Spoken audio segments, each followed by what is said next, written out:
Have you ever had a day that felt like it was taken straight out of a movie? A day where everything just clicks into place and you make a decision that changes everything? For me, that was the day I quit my job. And it wasn't just a day of drama. It was a day where I finally understood the real gut level meaning of so many English idioms we use all the time.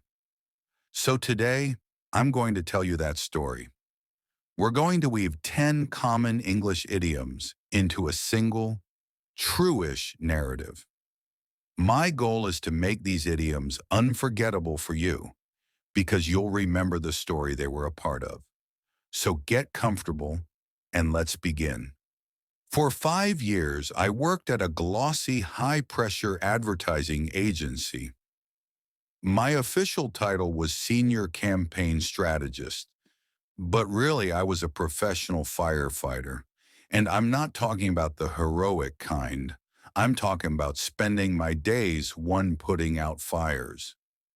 This means I was constantly dealing with small crises and emergencies. A client is angry, a deadline is missed, a slogan is terrible. Every day was a new fire. And because of this, I was always burning the candle at both ends. I was working from 7 a.m. to 11 p.m., surviving on coffee and takeout. My social life, my hobbies, my health, they were all third on the back burner. I told myself it was worth it, that this was the price of success. But deep down, I knew something was wrong. The breaking point started subtly. It was in my boss's feedback. She would say things like, "Your ideas are good, but are they great?" Or, "Let's think outside the box, but not that far outside." Trying to get a straight answer from her was impossible. She would always beat around the bush. I felt like I couldn't say what I really thought. I was constantly walking on eggshells.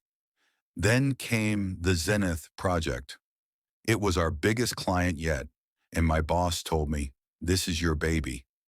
Nail this, and a promotion is practically guaranteed." I thought, "Six, the ball is in your court." So I gave it my all.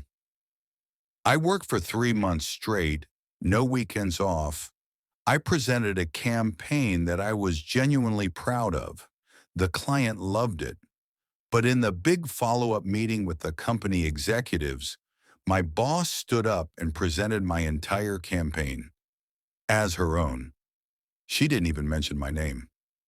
I sat there in that leather boardroom chair, and it was like a switch flipped. All the late nights, the missed birthdays, the stress, it all crystallized in that moment. I looked at her smiling and taking a bow, and I realized, seven, the writing was on the wall. The signs were undeniable. This wasn't a temporary slump. This was the culture. I would never be valued here. My work would never be my own. And in that moment, this betrayal felt less like a disaster and more like a blessing in disguise. It was the painful push I needed to finally make a change. I knew what I had to do. I walked back to my desk, my heart pounding, not from anxiety, but from certainty. I opened a new document and started writing my resignation letter. I wasn't going to wait for a better time. I decided 9. There's no time like the present. I scheduled a meeting with my boss for 4:55 p.m., right at the end of the day. I walked in, placed the printed letter on her desk and said, "I'm resigning, effective immediately." She was stunned, completely tenth at a loss for words. She stammered, "But why? What about the Zenith project?" And I just smiled and said, "I'm sure you'll handle it. You're full of great ideas." And I walked out. Walking out of that building for the last time was incredible. It was finally a weight off my shoulders. I know that's an 11th one, but it's just so true. I felt lighter. I was finally turning over a new leaf. So let's do a quick recap of the 10 idioms from our story. Remember the context. 1. Put out fires. 2. Burn the candle at both ends. 3. On the back burner. 4. Beat around the bush. 5. Walking on eggshells. 6. The ball is in your court. 7. The writing is on the wall. 8. A blessing in disguise. 9. There's no time like the present 10.